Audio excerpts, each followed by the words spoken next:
আমরা এই খাল খননটি কাজ আবার শুরু করব। কম বেশি তোমরা না দেখলেও না জানলেও ছবিতে দেখেছো। তোমরা কি দেখেছো? শহীদ রাষ্ট্রপতি জিয়াউর রহমান যখন দেশ পরিচালনার দায়িত্বে ছিলেন তখন উনি একটি প্রকল্প গ্রহণ করেছিলেন। তখন ইনি অনেকে অনেক কথা বলেছিল। কি ছিল প্রকল্পটি? খাল খনন প্রকল্প। কিছুই না, খাল কাটো, খাল কাটতে হবে। এই খাল কাটা, এটা তো জানো, তোমরা জানো না?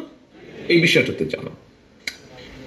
আমরা সিদ্ধান্ত নিয়েছি আগামী নির্বাচনে বাংলাদেশের মানুষ বিএনপিকে আবার দেশ পরিচালনা, ইনশাআল্লাহ দেশ পরিচালনার সুযোগ দিলে আমরা এই খাল খননটি কাজ আবার শুরু করব। এটি আলোচনা হয়ে গেছে, এটি যে উপস্থাপন করেছে এটি আলোচনা হয়ে গেছে।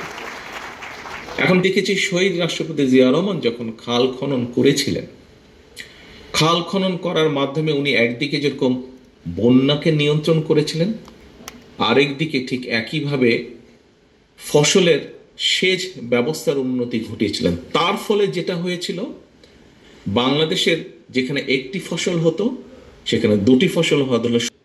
যেখানে দুর্ভিক্ষ হয়েছিল কয়েক বছর আগে শহীদ রাষ্ট্রপতি জিয়া রহমানের সময়, সেখানে খাদ্যে স্বয়ংসম্পূর্ণতা হলো, অল্প পরিমাণ হলেও আমরা বিদেশে খাদ্য রফতানি করতে সক্ষম হয়েছিলাম। প্রিয় ভাই বোনেরা, বললে অনেক বলা যায়, আমি অল্প অল্প কয়েকটি তোমাদের সামনে তুলে ধরতে চাই কেন, কি কারণে।